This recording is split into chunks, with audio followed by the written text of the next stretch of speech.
¿Cómo están todos? Bienvenidas y bienvenidos a Aquí hay Ciencia, un espacio para compartir conocimientos. Aprenderemos de invitados especiales, expertos de diferentes áreas y ramas.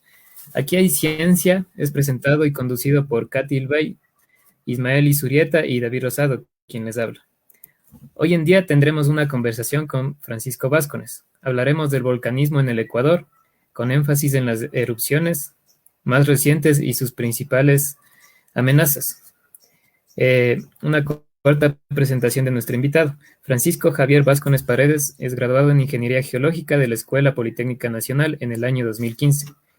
Desde el año 2013 trabaja como investigador en el área de volcanología del Instituto Geofísico de la Escuela Politécnica Nacional, organismo a cargo de la vigilancia y evaluación de la actividad sísmica y volcánica en el Ecuador. Su área de investigación se enfoca en el modelamiento y cuantificación de fenómenos volcánicos, en particular la ocurrencia de la Ares. Ha participado como primer autor y coautor en la elaboración de varios mapas de peligro volcánico y artículos científicos varios. Francisco, es un gusto enorme poder contar con tus conocimientos el día de hoy. Hola, También agradecer. Hola, Francisco. Como te decía, muchas gracias por estar aquí. También agradecerle al Instituto Geofísico mediante el cual nos brindó tu apoyo, ¿verdad? Les invitamos a todos a hacer preguntas a Francisco, a decirnos desde qué parte del mundo nos saludan. Y ya sin más, vamos a comenzar con este conversatorio. Ismael, ¿cómo estás aquí, Ismael? También vamos a tener esta conversación entre nosotros tres, porque Katy tuvo algún problemita. Ya, listo. Entonces, bueno, un la saludo dinámica a es todos nuestros espectadores. eso. Bueno, comencemos. Ujú. Francisco, ¿cuál es el origen del vulcanismo en Ecuador? hola, buenas tardes a todos. Muy emocionado por estar aquí. Gracias por la invitación. Bien emocionante en la introducción. Parecíamos astronautas a punto de despegar con ese conteo. Y bien feliz de estar aquí en este espacio para compartir un poco de ciencia, en este caso las ciencias de la Tierra. Para responder tu pregunta, Ismael, acerca del volcanismo en el Ecuador, voy a ayudarme de unos gráficos, ¿ya? Que les voy a compartir para Ya, un poco facilitar esta explicación, sobre todo de cómo se forma el volcanismo en general y énfasis en el Ecuador. Espero que ya puedan ver mi pantalla ahora. Entonces, lo importante aquí es que podemos ver que hay una cierta alineación de diferentes volcanes en el mundo, ¿ya? A este se le conoce como el cinturón de fuego del Pacífico, ¿ya? Porque aquí está el Océano Pacífico. Entonces, a lo largo de este océano tenemos alineados un montón de volcanes, ¿ya? Entonces, la pregunta, y eso es lo que observamos, entonces la pregunta es, ¿por qué estos volcanes están alineados? ¿Ya? Y para responder a esa pregunta, y no solo estos, sino que también aquí hay otros volcanes que están bajo el mar que también están alineados aquí en el Océano Atlántico. Entonces, para responder esa pregunta es que se forma esta teoría de la tectónica de placas. Esto ocurre en 1960 aproximadamente, entonces es una ciencia bastante joven, digamos. Este conocimiento es bastante reciente y la formación de esta teoría de la tectónica de placas es tan importante como las de Einstein, las de Newton, incluso las de Kepler también. Entonces, porque nos permiten entender cómo es que funciona el planeta Tierra, ¿ya? Yendo al caso de Ecuador en general, lo que existe es que hay la interacción entre dos placas tectónicas. Estas placas tectónicas son más o menos como un rompecabezas que forman toda la corteza terrestre. Esa es la parte más superficial de la Tierra, ¿ya? Y la interacción de placas se puede dar de diferentes tipos, que ya vamos a ver a continuación. En el caso de Ecuador específicamente, tenemos la interacción de la placa Sudamérica con la placa de Nazca. Estas dos placas están en convergencia, es decir, que se chocan la una contra la otra. Hay otros tipos de placas también, como veíamos en el Atlántico. En medio del Atlántico hay una zona Hay también bastante volcanismo, pero esta zona es una zona de divergencia de placas. En cambio, aquí se están separando la placa sudamericana de la africana y también se genera volcanismo en esta zona. Entonces, para ver un poco en esquema esto es lo que está pasando. En el Ecuador tenemos esta zona de convergencia, en donde la placa oceánica de Nazca se subduce o se mete debajo de esta placa continental en el Ecuador y forman los volcanes, y también como consecuencias de esta convergencia de placas también ocurren los terremotos, los grandes terremotos que hemos tenido tanto en la costa como en la parte continental. Mientras que en el Atlántico tenemos formación de corteza oceánica, y es esta interacción divergente, en cambio, que es la que forma los océanos y separa a los continentes. Aparte de ese volcanismo en el Ecuador, como ustedes saben, tenemos a las Islas Galápagos, ¿ya? Entonces, en Galápagos ocurre algo un poco, bueno, totalmente diferente a lo que pasa en el Ecuador continental. Los volcanes de Galápagos se forman por algo que se llama punto caliente. El punto caliente es un centro de emisión de magma desde una zona muy, muy profunda. Estamos hablando de parte que parte desde el manto, es decir, a más de 2.000 kilómetros de profundidad, y desde ahí es que está ascendiendo continuamente material magmático. Y mientras tanto, como sabemos, arriba las placas tectónicas se están moviendo por estas interacciones que tienen, y como esta se mueve y este punto se mantiene fijo, es que empieza a haber una formación de volcanes. En el caso de Galápagos vemos que aquí están los volcanes más viejos y aquí los volcanes más jóvenes, lo que quiere decir que la placa se está moviendo en esta dirección, ¿ya? Entonces, eso es lo que genera los volcanes en el Ecuador. Tenemos estos dos geodinámicas que son las más importantes. Ya. Perdón por extenderme tanto, pero más o menos eso es lo que explica el volcanismo que hay en Ecuador de una forma muy, muy general y muy, muy sintetizada en realidad. Francisco, Listo. muy interesante tu respuesta. David, su turno. Vamos. Ya. Bueno, como te comentaba, yo soy ingeniero civil, ¿no? Y es de mucho interés para mí este tema del volcanismo. La geología mismo es prácticamente nuestro principal problema, ¿no? Los sismos y todo. Ya. Bueno, así que voy a estar muy atento a todo esto que estoy aprendiendo. Ya vamos con la siguiente pregunta. ¿Qué es un volcán activo y cuántos de ellos existen en el país?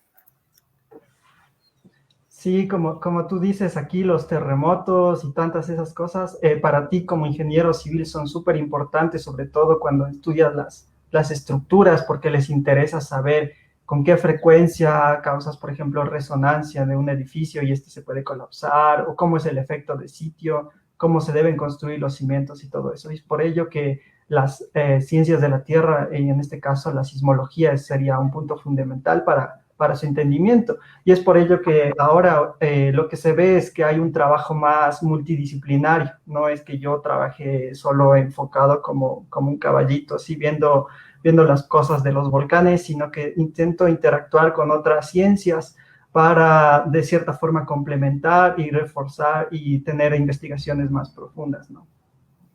En cuanto a tu pregunta sobre qué es un volcán activo, eso es un poco... Ha estado un poco en discusión ya, porque ¿cómo defines activo, dormido y etcétera, ¿no? Aquí en el Ecuador hay tres categorías, digamos, en forma general. Bueno, cuatro.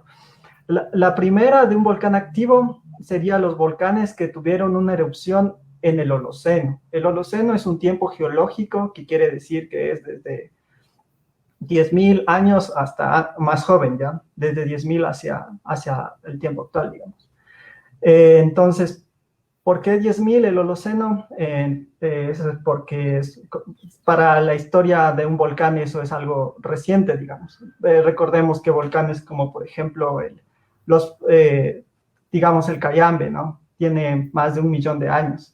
Y estamos hablando de cosas así, o sea, los volcanes son cosas o estructuras viejas que tienen una escala de tiempo completamente diferente a la humana. Los humanos vivirán, en el mejor de los casos, unos 100, 120 años sin tomar, sin fumar y así, pero los volcanes son a escala totalmente diferente. Entonces, un volcán activo es un volcán que ha erupcionado en los últimos, en el Holoceno.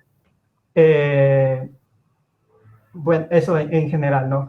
Para el caso de Ecuador, se les divide de una forma un poco diferente y es debido a la conquista española. Entonces, lo que pasó acá es que, como tú sabes, antes habían las culturas preincaicas, los incas, etcétera, pero ninguno de ellos tuvo un idioma escrito, ¿no? Entonces, todas las cosas que pasaron antes de los españoles no están registradas, no sabemos que obviamente hubieron erupciones y terremotos y etcétera, pero no hay un registro como para saber cuándo fue, qué tamaño tuvieron, qué zonas afectaron, etcétera. Entonces, en el Ecuador es importante hablar de la llegada de los españoles, porque con ellos también llegó la escritura, ¿no? Entonces, para el caso de Ecuador, hablamos de volcanes activos para los volcanes que han tenido erupciones en el tiempo histórico, desde que llegaron los españoles. Entonces, desde que ellos llegaron hay reportes, ¿no? Hay reportes en más de 13 volcanes en el Ecuador. También hay los otros tipos de volcanes que vamos a llamar los potencialmente activos, que son los que, gracias a investigaciones geológicas, a dataciones de carbono 14 y otros métodos radiométricos, se sabe que tuvieron erupciones en el Holoceno, ¿ya? Entonces, en el Ecuador hay esto de potencialmente activos, erupciones más jóvenes del Holoceno, activos, erupciones que han sido registradas por escrito desde 1534 aproximadamente, y volcanes en erupción, que vienen a ser los que han erupcionado en los últimos 2 años, digamos. Voy a compartir un momento mi pantalla para mostrarles un mapa para que puedan ver en dónde están distribuidos estos volcanes. Y Para así ver si no tenemos... estamos Y bueno, ya me imagino que ya pueden ver mi pantalla. Entonces, lo importante aquí es que, como ven, Ecuador tiene un montón de volcanes. Estos volcancitos azules son los que les digo que son potencialmente activos, es decir, tuvieron una erupción holocénica o más joven. Los que están en naranja vienen a ser los volcanes activos, es decir, que hay un registro de que estuvieron en erupción, tanto en el Ecuador continental como en Galápagos. Y los que están en erupción, al momento tenemos 3 que estuvieron activos en los últimos 2 años. Esos serían el Reventador, que está erupcionando todos los días, igual que el Sangay, y el Fernandina, que tuvo su última erupción en el 2020, en enero. Ok. Estamos rodeados de volcanes activos, entonces. Bueno, Sí. como tú dices, el concepto es un poco diferente, ¿no? Ya. Muchas gracias, Francisco. Bueno, un saludo a También Katy, ya se conectó Katy. Katy también se conecta ahorita. Sigamos con la tercera pregunta. He escuchado que hay muchos tipos de erupciones. ¿Puede decirme cuáles son y puede explicar cada uno de ellos? Claro. Bueno, en general podemos decir que hay dos grandes tipos, ¿no? de erupciones. Las unas serían las efusivas y las otras las explosivas. Bueno, las explosivas, como su nombre lo dice, es algo que involucra una salida abrupta, muy energética de material, ¿ya? Mientras que la efusiva es todo lo contrario, es una salida más paulatina, más continua del material. Hay varias razones para que se dé un tipo u otro tipo de erupción. La principal, en este caso, sería el gas, ¿ya? Para ello te voy a decir lo que es el magma. El magma es una mezcla trifásica, ¿ya? Tenemos 3 estados de la materia en un solo sistema. En este caso sería el estado sólido, que son las rocas. Un estado líquido, que es el magma, viene a ser la roca fundida, que está en estado líquido. Y tenemos una fase gaseosa, ¿no? Entonces hay bastantes gases también involucrados ahí. Entonces, todo depende de cómo salga ese gas. A veces sale de una forma continua y paulatina, entonces ahí las erupciones pueden ser de tipo efusivo, son más lentas, más así, tranquilas, mientras que si el gas sale de una forma abrupta, se forma una erupción explosiva. Para explicar eso, tal vez pueden ver, aquí tengo una gaseosa, ¿ya? Imaginemos que la gaseosa viene a ser el magma, está aquí conviviendo en un estado de equilibrio, una fase líquida, que es el líquido de la gaseosa, y una fase gaseosa, que no la vemos, ¿no? ¿Qué pasa si es que yo agito esto? Lo que he conseguido es separar estas dos fases, ¿no? Tengo una fase gaseosa acá arriba y una fase líquida acá abajo. En el magma pasa algo parecido, ¿no? Es una analogía nada más. Entonces se separan estas gases, estas fases, y todo depende cómo salga el material. Entonces yo aquí tengo la tapa. Es decir, tengo dos opciones, ¿no? Normalmente cualquiera que compre una gaseosa tiene dos opciones. La una es abrirla sin pensar, y con eso voy a obtener que el gas sale de una forma muy rápida, y también me voy a regar la gaseosa, ¿no es cierto? Va a formarse como una espuma. Esa espuma viene a ser ese material que se genera en las erupciones explosivas, que no sé si ustedes han visto una piedra pómez, por ejemplo. Ese es como una espuma, básicamente. Aquí yo tengo una piedra pómez. Es una piedrita blanca, muy liviana, con muchos huecos. Eso es básicamente esto que sale de una forma muy violenta. Pero si es que soy más inteligente y no me quiero regar toda la gaseosa, lo que hago es destaparla suavemente, ¿no es cierto? Y no sé si escuchen, pero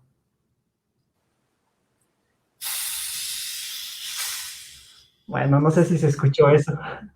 Pero lo que he hecho es liberar el gas, ¿no es cierto? Y con eso no conseguí que no me regara toda la gaseosa. Entonces, digamos que esta salida más suave, solo de la parte gaseosa, hace que hayan este tipo de erupciones efusivas que son más tranquilas, digamos. También depende de otras cosas, ¿no? De la química del magma, de la temperatura, la cantidad de cristales, etcétera, etcétera, etcétera. Les voy a compartir mi pantalla un segundito. Espero que sí puedan verla. Solo para... ¿sí la pueden ver? Sí, perfecto. Entonces, aquí está la analogía, ¿no? Un poco las erupciones efusivas son las que son como la miel, digamos, entonces se derraman lentamente, formando flujos de lava principalmente. También hay esta emisión de gases que yo les mostraba al inicio cuando abro la gaseosa suavemente. Y por el otro lado tenemos las explosivas, ¿no? En donde yo abro la gaseosa muy rápido y de forma violenta sale este material como en forma de espuma, que para el caso de los volcanes son rocas, ¿no? Rocas principalmente, rocas parecidas a la piedra pómez. Aquí tenemos un ejemplo con el volcán, el Reventador. Y claro, el producto, o sea, los materiales que salen a la superficie son diferentes entre la erupción efusiva y explosiva, y esos son útiles porque nos permiten a nosotros estudiar erupciones en el pasado, ¿no? Cosas que nosotros nunca vimos. A base de estudiar las rocas es que podemos saber qué tipo de erupción fue, qué tamaño tuvo, y etcétera. También les puedo mostrar otro ejemplo. Bueno, no un ejemplo, es más bien, les quiero mostrar las diferencias que hay entre estos dos productos, ¿no? De las erupciones. Aquí tengo agua, ay, perdón la marca. Aquí tengo agua y tengo una piedra pómez y tengo una roca de una erupción efusiva, ¿no? Entonces tengo una roca de una erupción explosiva que está aquí en blanco y una roca de una erupción efusiva que es esta negra. Entonces voy a poner la roca efusiva en el agua y vemos cómo se hunde. Muy rápidamente. ¿Ya? Ahora, por otro lado, voy a hacer lo mismo, pero con la piedra pómez. Entonces la voy a poner aquí. Y voilà, flota. No es la gran cosa, pero eso significa mucho y tiene muchas implicaciones para el entendimiento de las erupciones, ¿no? Entonces, la piedra pómez es el resultado de esta erupción explosiva, en donde el gas sale de una forma muy, muy rápida, muy violenta, y le rompe a la roca, le hace muchos huecos, le deja como una esponja, y eso hace que su densidad sea menor que la del agua, por eso flota. Mientras que en la erupción efusiva, el gas se libera suavemente, el magma fluye y se hace una roca densa, que es mucho más densa que el agua y por eso se hunde. Eso es la diferencia entre las dos. He leído sobre vulcanismo y he visto que hay más clasificación o son subdivisiones, como la islandesa, hawaiana, Sí, cosas así. sí, Son claro, sí, clasificaciones sí. de las dos principales. Sí, yo solo hice una forma muy general, ¿no? Las dos tipos principales son efusivas y explosivas. Pero claro, como tú comentas, hay un montón de subcategorías ahí. Hay las erupciones plinianas, las subplinianas, las vulcanianas, las hawaianas, las subsellanas y así un montón. Bueno, esas son las principales en realidad. Y claro, cada una es diferente por algo, ¿no? Por eso tiene su nombre y etcétera. Pero tal vez no es el espacio para involucrarme mucho en eso, pero sí, el criterio importante y lo que yo quiero que ustedes se lleven a la casa es que hay dos tipos grandes de erupciones, las efusivas y las explosivas. Normalmente en el Ecuador continental ocurren más las explosivas, ¿ya? ¿Por qué? Porque los magmas tienen más gases, son más fríos, son más viscosos, tienen más cristales, etcétera, etcétera. Y en cambio en Galápagos ocurren más las efusivas, que son las típicas de Hollywood, en donde ves el río de lava y etcétera, que la lava viene así bien caliente y llevándose las casas y así, ¿no? Eso más al estilo de Hawái, de Galápagos, la que estamos viendo ahorita en Islandia y etcétera, ¿no? Entonces eso es lo importante, tener las dos cosas en la cabeza y saber que el gas tiene un rol súper importante para definir qué estilo eruptivo o qué tipo de erupción va a ser. Muchas gracias, Francisco. Buenas tardes, Francisco. Mi nombre es Katy. Me gustaría hacerte unas preguntas. Aquí te las voy a hacer algunas. ¿Qué equipos se usan actualmente para estudiar los volcanes? A ver, para contestar esa pregunta igual me voy a valer de una analogía en un inicio, ¿no? Entonces, verán, los vulcanólogos somos un poco como los doctores. Entonces, queremos saber qué le duele a la Tierra, digamos así, de una forma muy, muy silvestre, ¿no? Entonces, para saber qué le pasa a la Tierra, digamos que yo soy el planeta y alguien está queriendo saber qué me pasa, ¿no? Entonces, quiero saber qué síntomas tengo y el doctor lo que va a hacer es usar su estetoscopio, rayos X, etcétera, para ver por dentro de mí y saber qué me pasa, ¿no es cierto?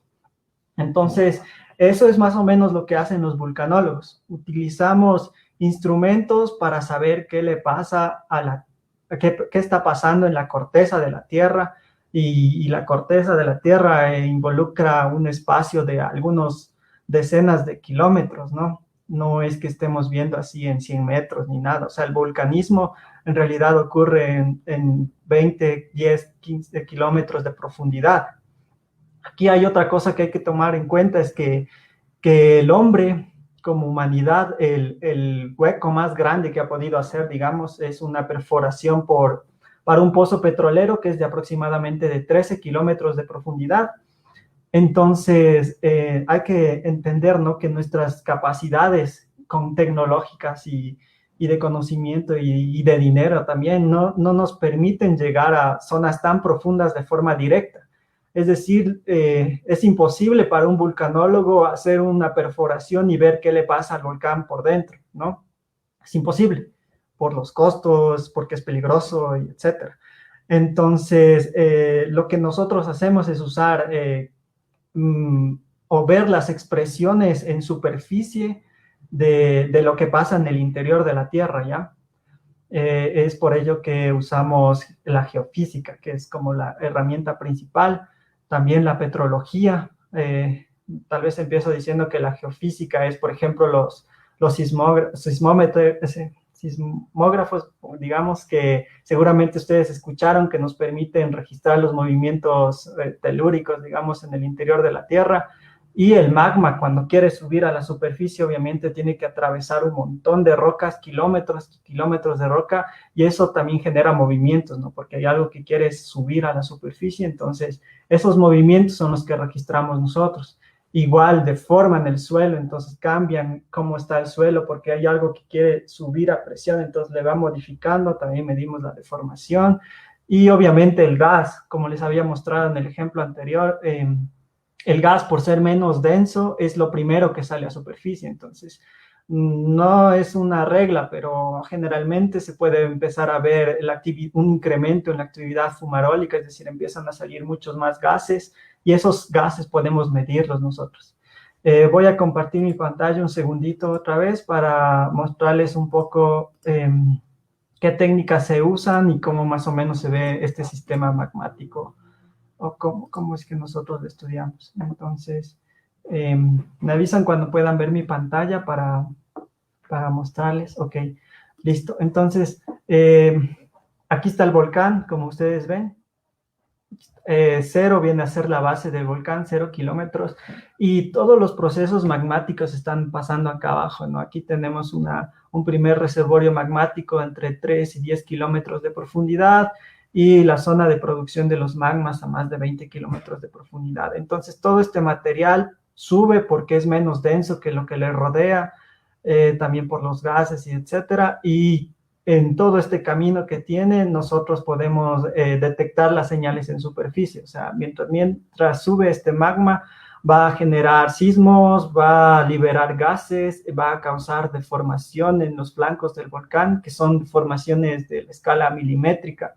Entonces, son bien, bien chiquitas y por ello se utilizan unos métodos muy, muy sensibles para captar esa deformación. Es decir, a simple vista no se pueden ver. Hay algunos casos, muy pocos en el mundo, en donde sí se ve ya una deformación grande, ¿no? Sobre todo en volcanes como los de Galápagos, en donde, por ejemplo, en Sierra Negra, antes de sus erupciones, la base de la caldera suele subir 5 metros. Esto en un periodo de algunos años, ¿no? De 5 o 10 años, sube 5 metros. Entonces eso ya se puede medir así con un flexómetro, digamos, etc. Y es importante tener en cuenta que los volcanes tienen un tiempo y un espacio diferente a la humana, es decir, están en una escala diferente. Como les había dicho, los volcanes tienen millones de años, mientras que los hombres vivimos muy poquito, y también los volcanes ocupan espacios del orden de las decenas de kilómetros cuadrados, y bueno, los humanos, en cambio, ocupamos un espacio bien chiquito, ¿no? Para el monitoreo nos fundamentamos en 4 grandes ejes. El primero sería el monitoreo del gas. Se utilizan diferentes sensores para ello, incluido sensores que viajan en naves, como en helicóptero podemos hacerlo, sino con estos tipos de avioncitos pequeños. La deformación, que viene a ser cuando cambia la forma del suelo, se hincha, decimos se infla o se desinfla. Entonces, para ello también tenemos diferentes sensores, también las vibraciones del suelo, que para ello están los sismógrafos, y también se usa un montón de sensores remotos, principalmente satélites. Ahora es bastante común utilizar diferentes tipos de satélites que están continuamente observando la Tierra para saber qué pasa en los volcanes, tanto para ver emisiones de ceniza, para detectar puntos calientes por donde esté saliendo material lábico, por ejemplo, las cámaras, etcétera, etcétera, etcétera. Cada vez hay más tecnologías para un poco entender y monitorear de mejor forma a los volcanes.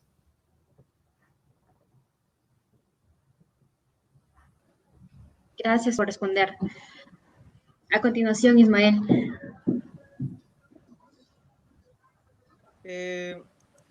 ¿Hay alguna forma o formas para poder predecir alguna erupción volcánica? Bueno, con la tecnología que tenemos ahora y con nuestras capacidades, no es posible saber con exactitud cuándo ni cuán grande va a ser una erupción volcánica. Lo que sí se puede hacer es que, como les había mostrado con estas diferentes técnicas, podemos de cierta forma anticiparnos a decir ciertos escenarios. Podría haber una erupción en el corto plazo de días a semanas, en el mediano plazo de meses o en el largo plazo, digamos. Entonces, a esa escala estamos ahorita, en todo el mundo, o sea, no solo en Ecuador, no es que en Ecuador tengamos menos capacidad ni nada, tenemos igual capacidad que otros países potencia en vulcanología. En realidad, Ecuador es un país muy bien posicionado en estas ramas de la ciencia. Entonces, no se puede predecir con exactitud ni cuándo ni qué tan grande va a ser, pero sí anticiparnos a que podría haber, hay la posibilidad o se incrementa la probabilidad de que ocurra una erupción. Les voy a compartir mi pantalla una vez más un ratito para que vean cómo es que funciona esto. Y bueno, básicamente tenemos estos dos, ¿no? Tenemos un volcán tranquilo, que como ven ahí es un conito clásico, sin nada, y al lado derecho tenemos este volcán que está experimentando una agitación, ¿ya? Entonces, lo que hay que tener en cuenta siempre es que este material, este volumen de magma, de roca fundida, quiere salir a superficie, y cuando quiere salir causa ruido y altera el sistema que estaba tranquilo, ¿no? Porque aquí va a ser un poco desagradable, pero una analogía sería como un grano, ya, cuando te va a salir una espinilla. Entonces, tu piel está tranquila, pero en algún punto hay una acumulación que quiere salir. Entonces, eso va a hacer que haya una deformación de la piel, por ejemplo, ¿ya? Y después lo que ya se imaginan.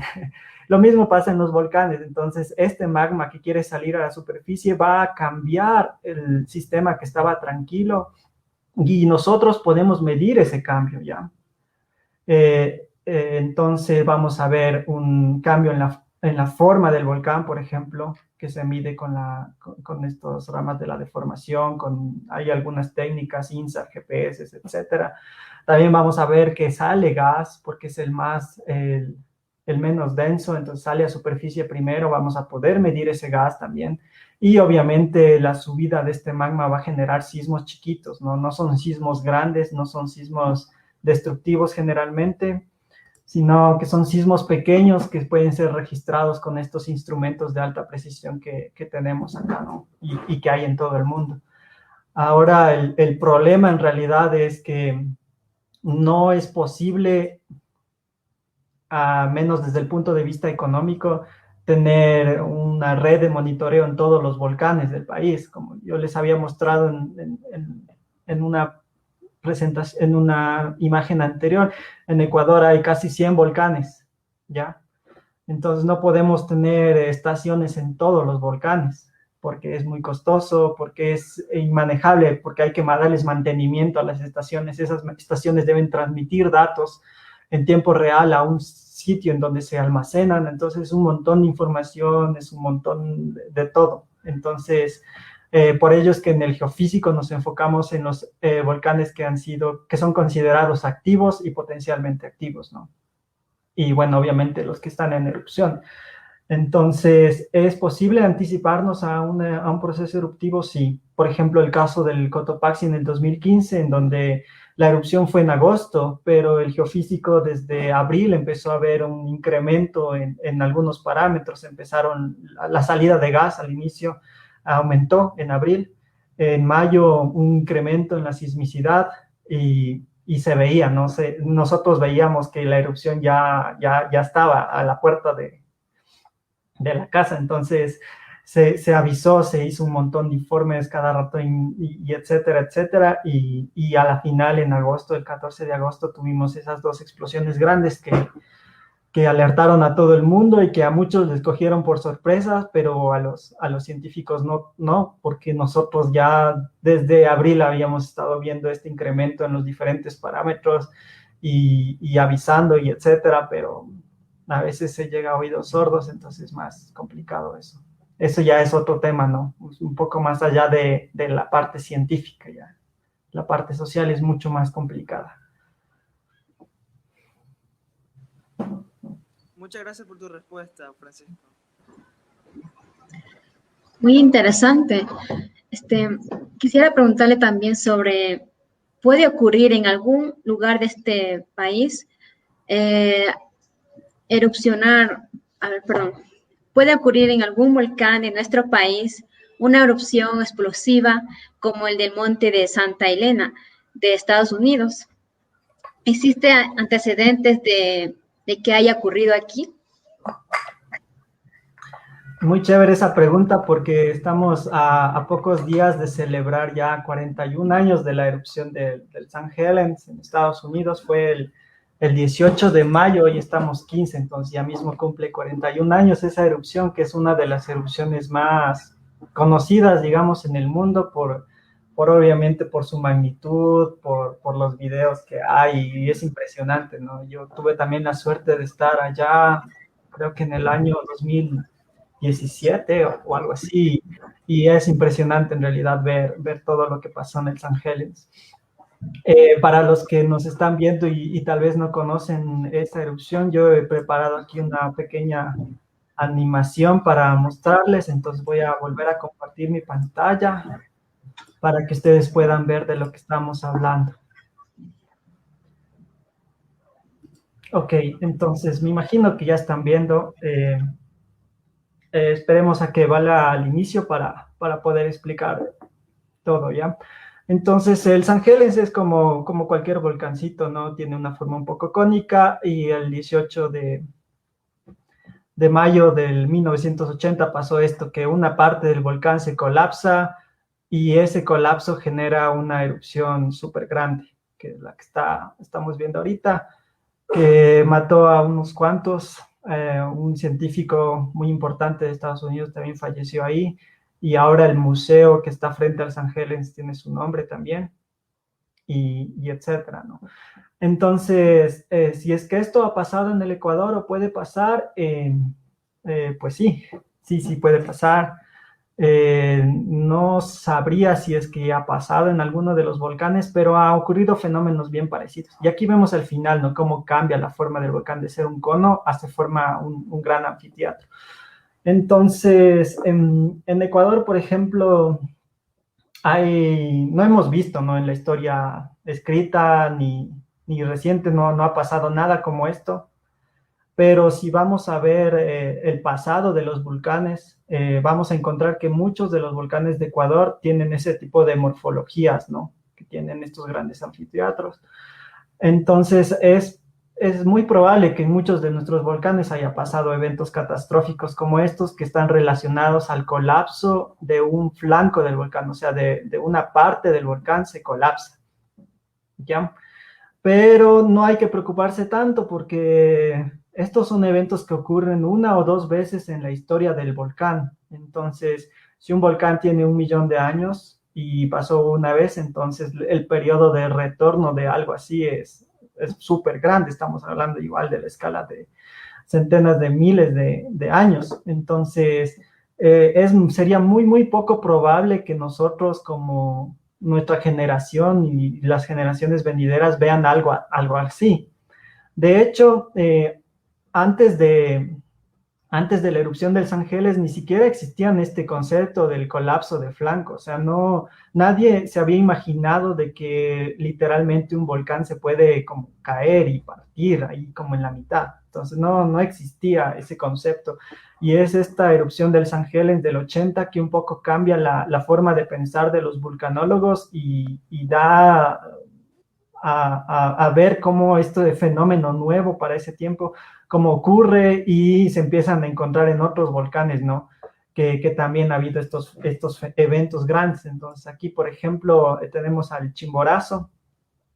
Ustedes seguramente algún rato lo vieron, y aquí vamos a ver dónde se forma uno de estos escarpes, ¿no? Entonces aquí posiblemente es la zona en donde una parte del volcán se colapsa y va dejando un depósito súper grande, que es en donde está ahora construida la ciudad de Riobamba. Entonces, si vemos la ciudad de Riobamba, ahí vamos a ver que hay un montón de rocas que están asociadas al colapso de una parte del volcán. Lo mismo ha pasado con el Cayambe, al menos una vez.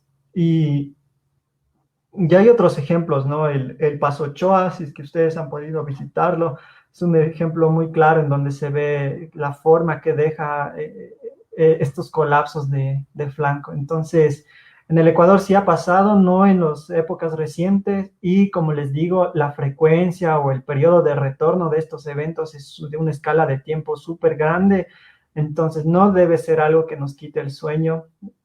No deberíamos preocuparnos tanto de esto, es más probable que tenga una erupción normal, digamos, a que ocurra algo como pasó en el St. Helens, que fue un evento bien complejo, ¿no? En el St. Helens lo que pasaba era que en la parte de un lado del volcán empieza a crecer un domo de lava, que viene a ser como, digamos, como una espinilla en un lado, no en el cráter, sino en un lado, y eso hace que haya una deformación súper grande del volcán hasta que lo vuelve inestable. Esa inestabilidad hace que se colapse una parte del volcán y el colapso causa despresurización. Entonces aquí todo lo que estaba confinado se libera de una forma bien rápida, entonces genera esta erupción, que es una erupción explosiva bien grande, que en este caso se llama Plinian. Entonces eso pasó hace 41 años nomás en el St. Helens, aquí más arribita nuestro nomás en Estados Unidos, y bueno, por suerte fue en Estados Unidos porque tienen muchos equipos, tienen mucho conocimiento, muchos científicos, entonces pudieron registrarlo a detalle y hay videos y como ustedes ven es una erupción muy bien investigada, muy bien estudiada, entonces se conoce bastante y cambió de una forma importante cómo se ven los volcanes, cómo se estudian los volcanes y cómo se entienden los volcanes, ¿no? Los volcanes siempre están en procesos de construcción, van creciendo, pero también de destrucción, son ciclos, ¿no? Se construyen, se destruyen, se construyen, se destruyen. Y muchos de los volcanes en Ecuador han sufrido eventos así, ¿no? Grandes, el Tungurahua es otro ejemplo, el Santay es otro ejemplo, el Reventador, en realidad casi todos los volcanes tienen algún momento donde una parte se colapsó, pero no es muy frecuente. Tengan eso en mente. Muchas gracias por tu respuesta, Francisco. A continuación, Ismael. Excelente respuesta, Francisco. Tengo otra pregunta para usted. ¿Cuáles son las erupciones más grandes que ha tenido el Ecuador, los volcanes del Ecuador?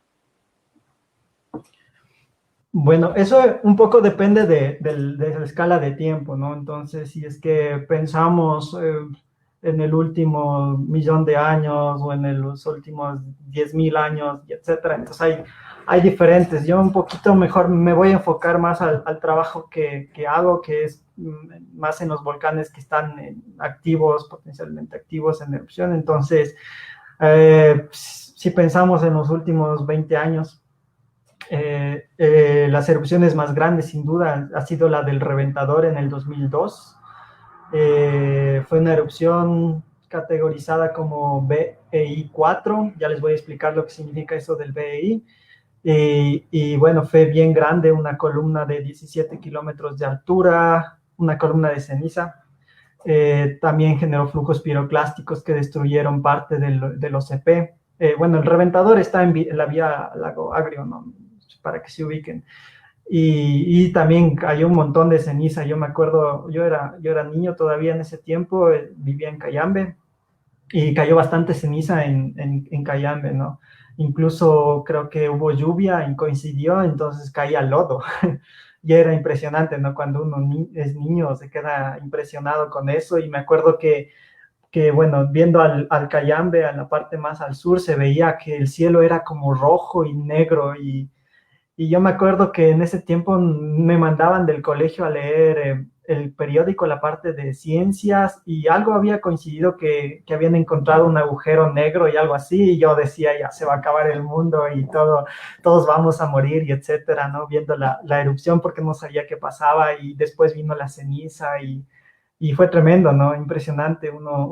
Son cosas que a uno le marcan la vida. Me acuerdo que la ceniza cayó en las moras y yo, ingenuo, ¿no? Me comí las moras, me hizo daño y me enfermé por la ceniza, y etcétera. Entonces, sí son cosas bien chéveres que te marcan un poco la infancia, y para mí es bien especial que ahora ya como profesional me dediqué a eso, ¿no? A las cosas que de niño me enfermaron o me impresionaron y ahora puedo estudiar, es bien chévere. Entonces sí, Reventador es una de las más grandes. en 2002, noviembre, y después está la del Tungurahua en 2006, en agosto, también una erupción impresionante con flujos piroclásticos a la parte occidental del volcán. Cuando uno va a Baños, ahí tal vez han visto los pájaros, ¿no? Hay unos pajaritos ahí en la entrada a Baños, pasando el puente de las Juntas, ahí hay unos pájaros. Esos pájaros fueron destruidos en el 2006, en agosto, y ya es impresionante, ¿no? Yo les voy a mostrar ahorita otra vez mi pantalla para que puedan ver un poco cómo fueron esas erupciones. Unas fotos nada más.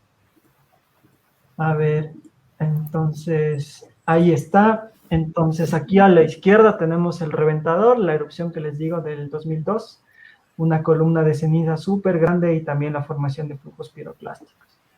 Y del Tungurahua, bueno, del Reventador vale la pena decir que está en una zona un poco remota, ¿no? Entonces, no hay poblaciones cercanas ni nada, pero obviamente la ceniza sí puede viajar centenas de kilómetros.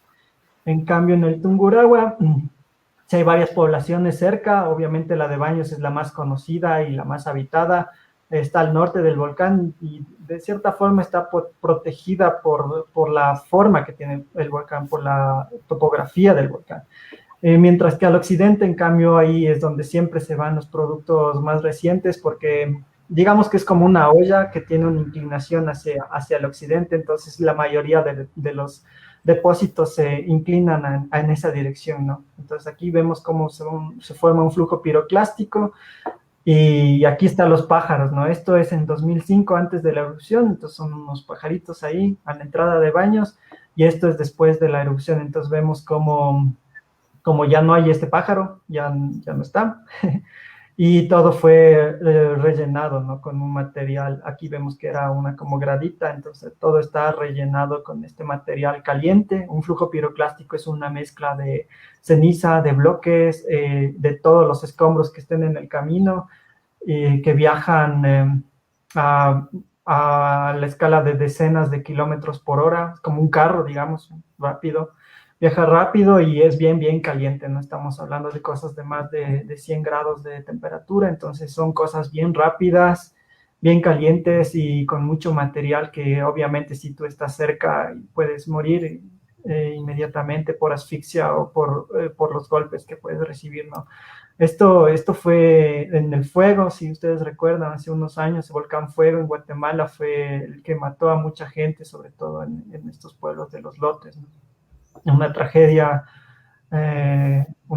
bien grande, a pesar de que ahora ya se tiene tantas herramientas para monitorear volcanes, conocer los volcanes y etcétera, pero la deuda siempre es esto con la parte social, ¿no? De que la gente entienda cómo vivir con un volcán, que se dé cuenta que el volcán es el vecino, en realidad, que el volcán estuvo antes que ellos ahí, que el volcán es mucho más viejo que cualquier población que está por ahí. Entonces hay que aprender a vivir con él, no hay que huirle tampoco y tenerle miedo, sino saber cómo se comporta, saber qué puede hacer, saber qué zonas son de más peligro, cuáles menos, y eso, ¿no? Entonces, el conocimiento es poder, como dicen. Y bueno, para acabar esta parte, lo que les decía del BEI, este es el índice de explosividad volcánica, ya está en inglés. Entonces, para el caso del Reventador es un valor de 4 y este índice de explosividad se mide por la cantidad o el volumen de material que salió de forma explosiva durante la erupción. Entonces hay una escala, como todo, ¿no? Los humanos tratamos de poner escalas para entender las cosas, por eso existe el metro, 1 metro, 2 metros, 10 metros. Entonces medimos para saber qué es algo, darle una cuantificación a las cosas. Entonces el Reventador está aquí en 4, tal vez en 4 chiquito, entonces sabemos que salió un volumen aproximado de 1.1 kilómetros cúbicos, ¿no? Mientras que el Tungurahua es un BI3, entonces está entre 0.01 kilómetros y 0.1 kilómetros. Y bueno, hay aquí algunos ejemplos, ¿no? En el mundo, y por ejemplo, la erupción del Yellowstone, que es un súper volcán. Este ha tenido erupciones grandes, ¿no? Estamos hablando de un BI8 y cosas así, que es una escala logarítmica, ¿no? Por eso están los circulitos aquí, para que vean cómo de de un número a otro, no es que se incrementa en 1, sino se incrementa en 10, ¿no? O en 100, en 1000, etcétera, etcétera, etcétera. Entonces, para que vean cómo esto se va creciendo de forma explosiva, en realidad, de forma bien rápida, ¿no? Así es como funciona eso del BI y bueno, es la forma como los humanos hemos decidido cuantificar las cosas, ¿no? Para un poco entenderlas. Chévere, Francisco. Antes de continuar con nuestras preguntas, te quería hacer unas dos preguntas que nos llegan del público. Uh-huh. Y justo hablando de esto, ¿no? Fernando Herrera nos pregunta ¿cuál ha sido la mayor erupción volcánica y qué mayores daños ha causado en el territorio ecuatoriano? Me imagino que se refiere a daños materiales, ¿no? Ajá. ¿Tienes conocimiento de esto? Sí, y bueno, eso es un poco como subjetivo, ¿no? O sea, por ejemplo, yo, a mi criterio, la del Tungurahua ha sido la más dañina, digamos, porque, o sea, no es la más grande, porque ya les mostré que el Reventador en realidad tuvo una erupción más grande, con más material emitido y etcétera. Pero en el caso del Tungurahua murieron 6 personas que en un principio fueron evacuadas, pero ellos decidieron volver a sus casas. Entonces ellos murieron, fueron alcanzados por un flujo piroclástico y claro, ahí está el tema de cuánto vale la vida, ¿no? Entonces, cuánto vale la vida de una persona y perder 6 vidas es importante. Entonces, para mí esa ha sido la peor erupción que hemos tenido porque lamentablemente ha fallecido gente. El caso del Reventador, lo que pasó fue que se dañó una parte del oleoducto, es decir, por donde va el petróleo y etcétera. Entonces, las pérdidas económicas obviamente son importantes, ¿no? Porque ya no puedes seguir transportando el producto, ya no puedes seguir vendiendo y etcétera. Entonces, ahí sí ya depende de cada uno, ¿no? Cómo cuantifica las cosas, ¿no? Pero en mi criterio personal, la del Tungurahua y la muerte de esas personas ha sido la peor de todas en el tiempo reciente, digamos, en los últimos 20 años. De antes, si estamos hablando de erupciones más antiguas de la época de los españoles y etcétera, tal vez la erupción del Cotopaxi de 1877, una erupción bien grande que mató a miles de personas, ¿no? Los lajares que se formaron por esa erupción, tanto hacia la parte norte, que es la Valle de los Chillos, la parte sur y occidental, que es la Tacunga de Salcedo, y la parte oriental, la parte de Puerto Napo. O sea, las pérdidas en vidas humanas fue impresionante, hablamos de miles de personas que fallecieron, ganado, destrucción total de sembríos, de lugares de pastoría, de fábricas, etcétera. Entonces, sí, en Ecuador esa es una de las tragedias más grandes que hay y bueno, si están interesados en esas cosas, yo les recomiendo este libro de Franklin Barriga López, Historia de los desastres naturales en el Ecuador. Es un libro un poco gordo, pero bien interesante, en donde van un poco a leer, es una compilación, ¿no? Este es un historiador y van a encontrar datos bien interesantes sobre cómo fueron estos eventos catastróficos y la cantidad de daños que ocasionaron, ¿no? Entonces, hay bastante cuento por ver. Y bueno, si quieren erupciones más viejas, obviamente no hay reportes, ¿no? de los daños, pero seguramente a las comunidades precolombinas, preincaicas, les afectó bastante. De hecho, yo estoy estudiando el Cayambe ahora y hemos encontrado evidencias de cómo eventos naturales han destruido comunidades caranquis, tal vez, en este año de 1200 BP. Entonces, es algo que está en proceso de investigación todavía, pero encontramos evidencias como vasijas rotas y obsidianas, pedazos en medio de un flujo de lodo. Entonces, claro, en el pasado ha ocurrido también y no hay registros de eso, pero los depósitos nos han dado unas buenas ideas de qué pasó en el Ecuador en el pasado con esas comunidades, ¿no? Ya, gracias. Fernando Herrera también agradece por tu respuesta. Vamos a seguir leyendo las preguntas del público más adelante. Ahorita continuamos con el conversatorio. Listo. Listo. ¿Pueden las erupciones volcánicas influir en el clima? Chévere, esa es una pregunta bien chévere porque sí ha pasado, por suerte. Bueno, por suerte y por mala suerte. Por mala suerte a los que lo tuvieron que vivir, ¿no? Pero para los que lo estudiaron, ese es algo bien chévere. Entonces, hay un registro, ¿no? En 1815, la erupción del Tambora. El Tambora es un volcán que está ubicado en Indonesia. Y ese volcán tuvo una erupción súper, súper grande que botó un montón de ceniza en la atmósfera. En este caso fue súper alta, llegó a la troposfera y la ceniza estuvo suspendida en la troposfera por mucho tiempo, ¿no? Por varios años. Entonces, la ceniza obviamente se mueve con el viento y etcétera. Y lo que pasó es que muchas de esas partículas bien, bien finas quedaron así flotando en la atmósfera, llegaron a Europa y en Europa no hubo verano por eso. Entonces fue el año sin verano. Y de hecho hay libros, hay documentales y etcétera por esa erupción, ¿no? Que ocurrió a más de 10.000 kilómetros de distancia de Europa. O sea, estamos hablando de Europa aquí, de Islandia acá, entonces son bien, bien lejos el uno del otro. Y aún así esa erupción causó una afectación importante en Europa, porque como ustedes saben, Europa ya tiene las estaciones. Y si nosotros nos vamos a 1815, entonces estamos en una época de donde no había así el calefactor y vos prendías la calefacción y fresco, ¿no?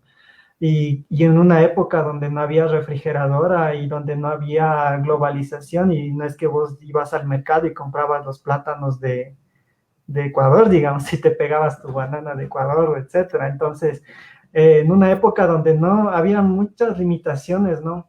Entonces, estaban fregados, pues, si no tenían para las cosechas, o sea, si no había verano, no había cosechas. Si no hay cosechas, no hay comida. Entonces, hubo una hambruna bien importante allá en Europa, entonces murieron muchísimas personas. La erupción del Tambora causó más de 100.000 muertos, no todos ellos vinculados a la erupción en sí, o sea, murieron pocos por la erupción directamente, digamos, por los flujos piroclásticos. También hubo un tsunami que causaron estos flujos piroclásticos porque llegaron con fuerza al mar y generaron un tsunami, ¿no? Pero también después, años después de la erupción, este cambio en el clima causó que no haya cosechas, no hubo comida y muchos más murieron de forma indirecta, digamos, por la erupción. Entonces, hay algunos cuentos, ¿no? Yo no sé si sea verdad, pero, por ejemplo, dicen que Mary Shelley, que es la escritora de Frankenstein, se inspiró en esta época, ¿no? Porque en Europa era todo así como oscuro y así, o sea, todo pasaba siempre como de noche, de tarde, de noche, porque la ceniza estaba suspendida en el aire y no permitía el paso del sol, entonces todo era así como un ambiente lúgubre, ¿no? Entonces Mary Shelley dicen que se inspiró en ese ambiente para escribir Frankenstein. Entonces un resultado de la erupción, aparte del cambio climático y las muertes, fue que escribieron Frankenstein. Entonces, chévere. Eso fue en 1818, ¿no? Se publicó este libro. También cuentan las historias que la bicicleta, por ejemplo. Entonces, allá en Europa, en esa época, los caballos eran súper importantes, ¿no? Para las guerras, para transportarse de un sitio a otro y etcétera. Pero como ya no había comida ni para las personas, peor para los caballos, porque no había verano, entonces no crecían las plantas, no había luz solar.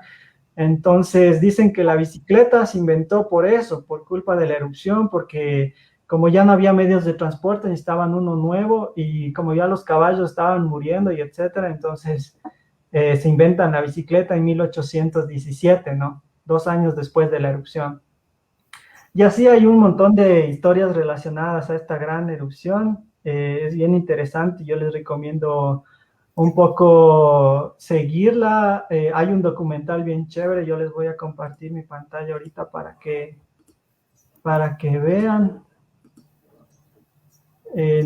Tal vez están viendo ya. No me sale la... A ver, entonces, a Ya, ver, ya, ya, listo. ahí, ya, ahí busquen en Google o donde puedan y en la plataforma que tengan y aquí en este Daily Motion van a encontrar, ¿no? El volcán que cambió el mundo. Es de la DW, es un documental que dura 42 minutos. Es bien, bien chévere, yo les recomiendo. Es un documental sobre esta erupción del Tambora y es bien, bien interesante si les gusta estas cosas del cambio climático relacionado al volcanismo, ese es el sitio para ustedes, ¿no? Es bien, bien, bien interesante. Ya, Francisco, hablando también de estas super erupciones que pueden alterar el clima, una pregunta del público. Kiwi Alfred al Hidalgo, no sé si lo leí bien, nos dice, una super erupción del monte Vesubio en Italia podría causar alguna alteración en el clima mundial.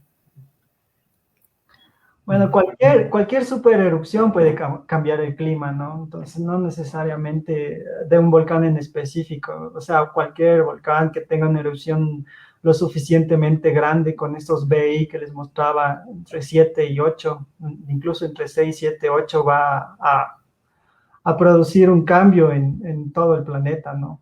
Tal vez en mayor o en menor medida en ciertas zonas, pero sí, sí puede afectarnos, ¿no?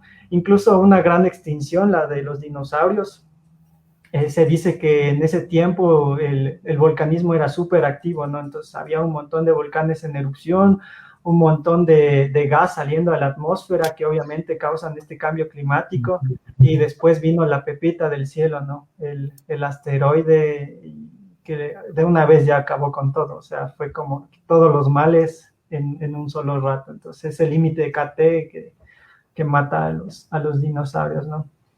Entonces, sí, o sea, cualquier volcán que tenga la capacidad de generar una erupción de ese tamaño, sí podría.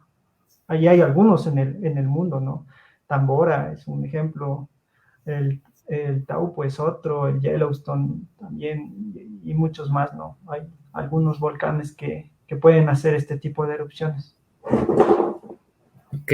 Fernando Herrera también nos recomienda, dice, hay un documental en Netflix que se llama Hacia el infierno, recomendado para entender la relación entre el ser humano y y los volcanes. Eso. Chévere, no lo he visto, pero ya le voy a buscar hacia el infierno, no he visto, pero sí, o sea, un poco lo que yo les recomiendo es tratar de leer bastante, ¿no? Si es un tema que les gusta, les apasiona, tratar de leer bastante para un poco tener el suficiente criterio para saber distinguir algo bueno de algo malo, ¿no? Porque ustedes, como saben, ¿no? En el internet puedes encontrar lo que sea, ¿no? Teorías de la conspiración, y etcétera, y es bueno un poco instruirse un poquito para saber cuándo te dicen la verdad o cuándo te mienten. Por ejemplo, si se ponen a ver esa película de la falla de San Andrés, o sea, es terrible, ¿no? O sea, no, nada que ver con la ciencia y es una pena porque mucha gente más bien se va por la película y piensa que así funcionan las cosas cuando en realidad están mal educando a las personas, ¿no? Y puede ser eso perjudicial a la larga. Gracias.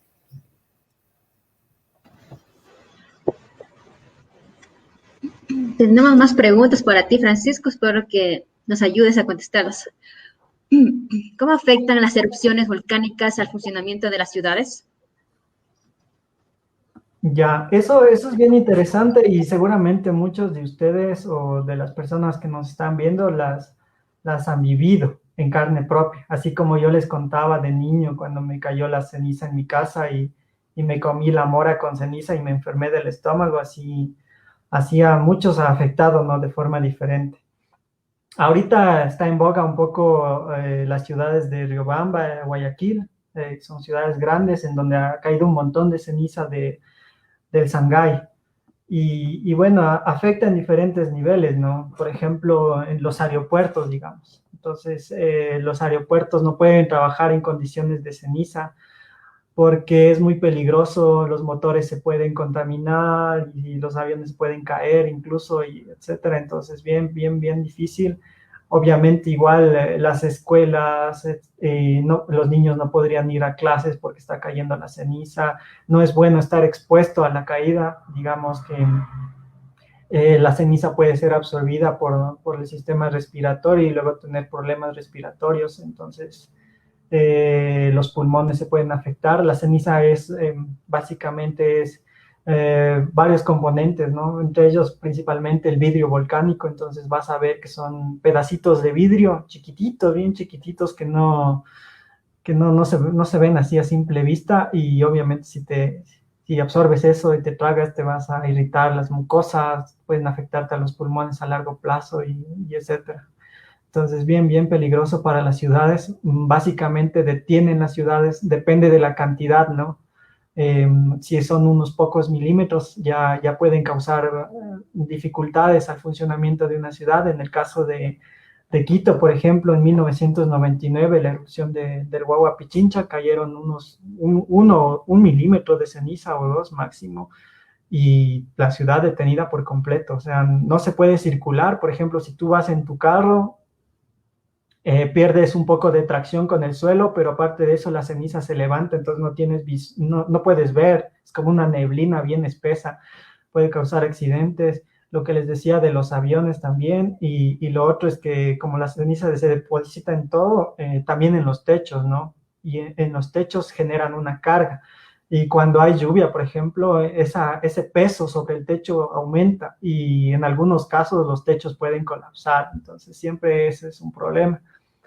Pero no solo en las ciudades. Obviamente en las ciudades se nota más la afectación porque hay más gente viviendo y más gente reporta y está siendo afectada, ¿no? Directamente. Pero en los campos la afectación es igual o peor. ¿Por qué? Porque los campos normalmente, las zonas agrícolas o las zonas ganaderas, están mucho más cerca a los volcanes. Y al estar más cerca implica que cae mayor cantidad de ceniza, entonces caen espesores más grandes. Ya estamos hablando de más de los milímetros, pocos milímetros que habían en Quito. Estamos hablando ya de incluso a veces hasta centímetros de ceniza que pueden caer, dependiendo del tamaño de la erupción, ¿no? Y de qué tan cerca estés del volcán. Entonces, eso destruye por completo los cultivos. Como ustedes saben, las plantas se alimentan de sol, necesitan hacer fotosíntesis y etcétera, y si es que la ceniza cae sobre las plantas, cubre todas las hojas, y las plantas ya no pueden hacer fotosíntesis y mueren, ¿no? Sobre todo si la ceniza es fina.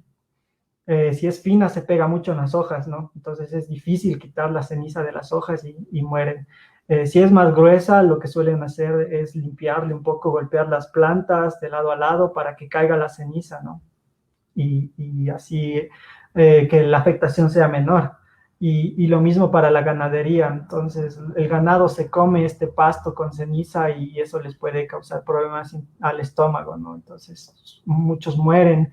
La ceniza es un abrasivo también, entonces puede quemar la piel del ganado y etcétera. Entonces, si la ceniza es uno de los fenómenos que tiene mayor alcance, y por ello es que causa más afectaciones. Otra cosa también es el agua, por ejemplo. Entonces, como ustedes saben, el agua viene de las zonas montañosas, las zonas altas, y si cae ceniza sobre los reservorios de agua, también de cierta forma les puede contaminar, incluir partículas. También puede incluir algunos elementos químicos nuevos que salen con la erupción, y también puede ser perjudicial.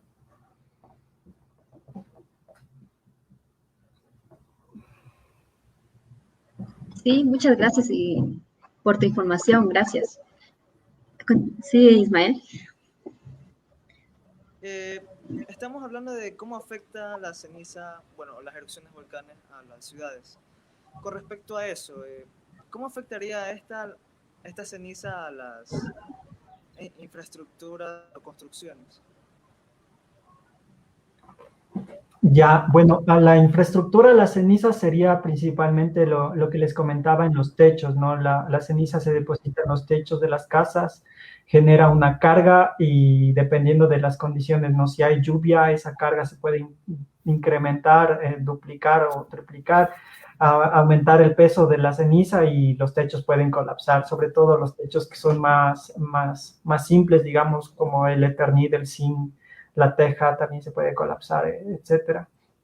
Y por ejemplo, tenemos una investigación con unos amigos de ingeniería eléctrica de acá de la Politécnica Nacional, en donde estamos investigando cómo la ceniza afecta el aislamiento de las torres eléctricas, ¿no? Entonces, las torres eléctricas tienen como una campanita, algo así, que son aislantes, ¿no? Y cuando la ceniza cae sobre estos aislantes en condiciones de humedad, pueden cambiar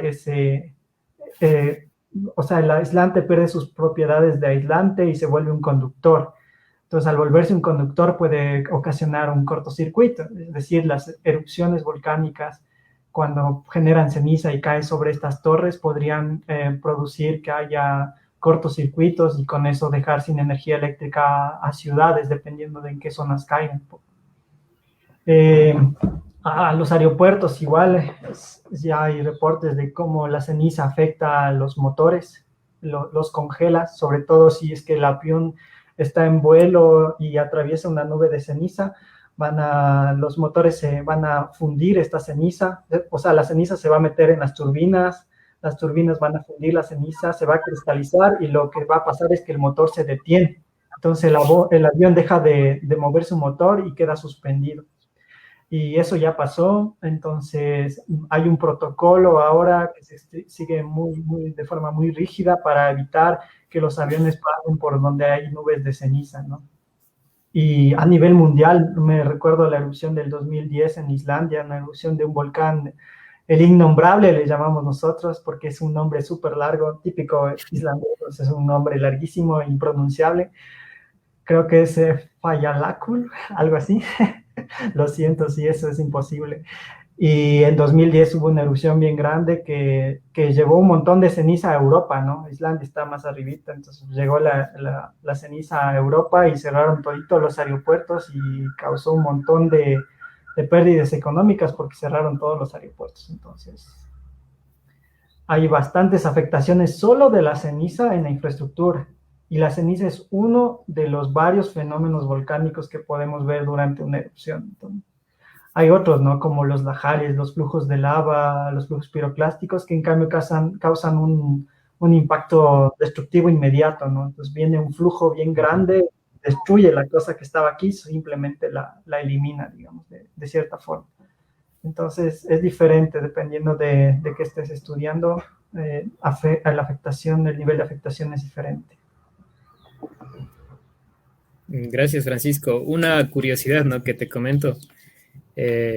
Como te decía, yo soy ingeniero civil y justamente nosotros al momento de diseñar las casas consideramos cargas, ¿no es cierto?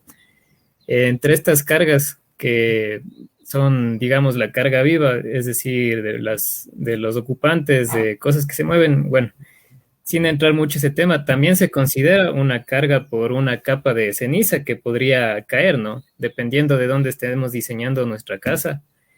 Y dado información histórica, ¿no es cierto?, probabilidades de que allí ocurra una acumulación de ceniza, nosotros diseñamos en base a eso la casa. Así que es muy importante, ¿no?, tomar en consideración esto, porque de lo contrario, como tú dices, puede provocar un colapso de las estructuras. Eso sería, Francisco, mi acotación. Uh-huh.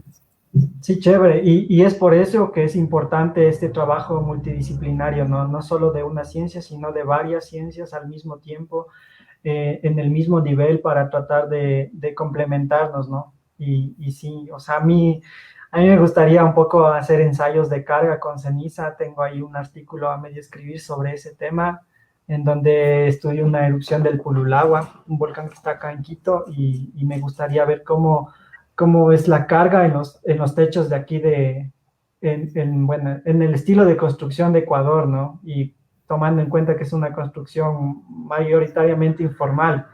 Entonces la mayoría es que pone sus pingos, sus palos y encima un techito básicamente de ternido de zinc, y sería bien chévere poder estudiar en detalle cómo la ceniza o cuánta ceniza es necesaria para que uno de esos techos se colapse. Tal vez ya hay bibliografía de eso, pero yo todavía no me he adentrado mucho en ese tema y sería bien chévere, ¿no? Y claro, incluso verás que tal vez sea mejor, ¿no? Para esto de recibir la ceniza, un techo de Eternit que tenga una pendiente, porque no va a acumular ceniza, ¿no? Que un techo tradicional de una casa ecuatoriana, que como sabemos, ¿no es cierto? Es un techo plano y un antepecho, es decir, es un balde, ¿no? Un balde que está hecho para atrapar, o sea, si llega a acumularse la suficiente ceniza ahí, literal es, no tiene a dónde escapar, ¿no? A diferencia de un techo con pendiente, donde quizá podría rodar por efecto de la gravedad misma. Ah, sí, eso es muy interesante.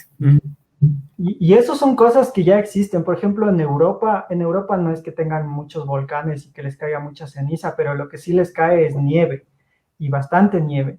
Y es por ello que muchas de las casitas, si uno ve las casitas de Alemania o de otros países un poco más nórdicos, va a ver que son unos techos, pero exageradamente inclinados, o sea, ya llegan hasta el suelo el techo, ¿no? Y es por ese hecho de que no quieren que se acumule mucha nieve en este caso. Entonces, Tú ves. esas ideas, transportarlas acá a las zonas en donde cae bastante o hay mayor probabilidad de caída de ceniza pueden ser útiles porque a largo plazo evitan que se te caiga el techo y que cada rato vuelvas a construir y se vuelva a perder todo y etcétera, ¿no? Entonces son cosas que hay que hacerlas acá. Hay un espacio súper grande para nuevos jóvenes investigadores que quieran trabajar en esos aspectos. Siempre va a haber espacio para eso, sobre todo de un poco de traducir, ¿no? Esta información más técnica, científica, a algo más práctico, más del punto de vista ingenieril, digamos, para las comunidades y la sociedad. O sea, ahora hay un código de la construcción que está más enfocado a los sismos, terremotos, etcétera, pero no tanto a los fenómenos volcánicos. Y en un país en donde tenemos 100 volcanes, donde tenemos 3 volcanes en erupción y etcétera, yo creo que es importante empezar a hablar de esas cosas, ¿no? De por qué no en el código de la construcción incluir temas relacionados a las amenazas volcánicas. Listo, Francisco. Bueno, continuemos entonces con las preguntas.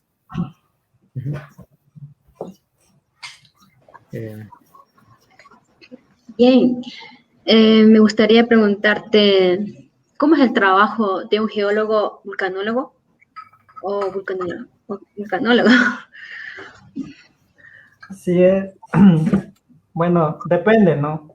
Para mí casi no es un trabajo, es más como una pasión, algo que me apasiona mucho, entonces no le veo así como como el concepto que normalmente la gente tiene del trabajo, ay, si me tengo que ir a trabajar, etcétera. Sino es algo que en verdad me apasiona, me causa mucha curiosidad y eso me ha llevado a tratar de involucrarme, a leer bastante y etcétera, ¿no? Y tratar de encontrar cosas, de usar datos y plotear y así. En el día a día, el trabajo es bien variable, ¿no? O sea, un poco depende de con qué inspiración amaneciste. Entonces hay días en donde te toca sentarte en tu computadora y empezar a escribir y redactar, por ejemplo, algún artículo científico o empezar a leer algunos papers o artículos de otras personas de temas que te interesen, ¿no? Para que tú también hacer ciencia, porque eso es como uno de los objetivos que al menos yo tengo como vulcanólogo, hacer investigación.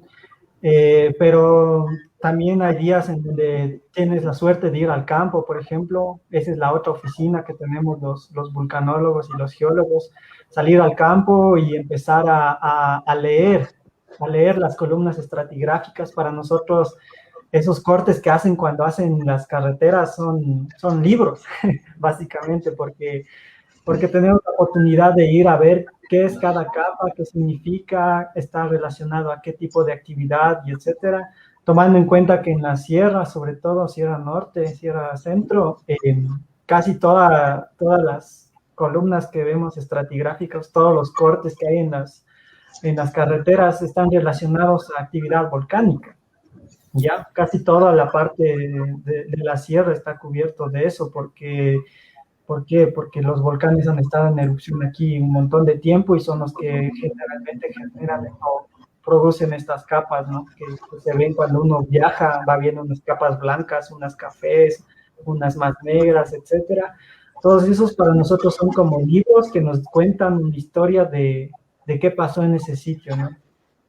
Hay otros días, en cambio, en donde toca volverse más, un poco más, digamos, como matemático tal vez, estadista y etcétera, porque como ustedes saben, nosotros hacemos monitoreo de volcanes, es decir, tenemos instrumentos alrededor de los volcanes y esos instrumentos generan datos de forma continua y son un montón, o sea, estamos hablando de miles, de decenas de miles de datos, ¿ya?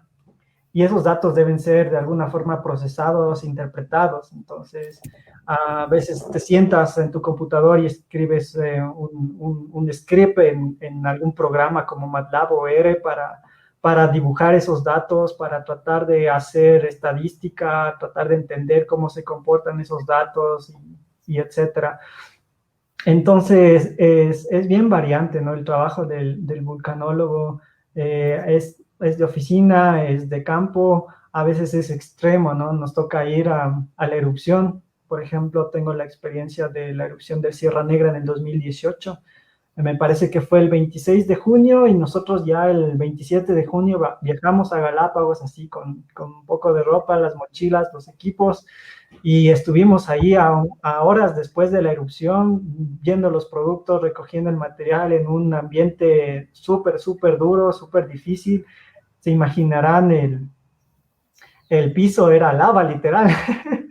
Cuando uno juega que el piso es lava, ya era literalmente, entonces estábamos caminando sobre un suelo que estaba a más de 300 grados centígrados, se sentía el calor en los zapatos, los gases que salían, un olor bien, bien intenso, y eso que estábamos con las máscaras y todo, ¿no? Entonces a veces toca estar literalmente como en el infierno, digamos, y claro, puede ser peligroso, pero uno que está bien consciente de los fenómenos que ocurren y tiene claro el apoyo de un montón de gente que está trabajando contigo, tal vez desde distancia en ese momento, pero que te está avisando qué le está pasando al volcán, cómo están cambiando los parámetros de monitoreo y etcétera, que son un soporte fundamental cuando tú estás expuesto a ese nivel de riesgo, digamos, de estar justo en plena erupción. Entonces, en realidad el trabajo del vulcanólogo, el del volcanólogo es súper intenso, es bien emocionante, hay de todo un poco, hay días donde estás haciendo locuras, escalando un cerro para coger una sola roca, porque esa roca te va a decir la historia de todo o te va a terminar de contar el cuento, o hay días en donde estás metido en tu computadora tratando de escribir un párrafo nada más para explicar todo lo que los datos te dicen y tratar de interpretar tus resultados. Y hay otros días en donde estás metido en la matemática y tratando de hacer correlaciones con un montón de datos, ¿no? Entonces es bien, bien, bien variable y bien emocionante. Genial. Wow, qué linda experiencia. Una pregunta más quisiera decirte.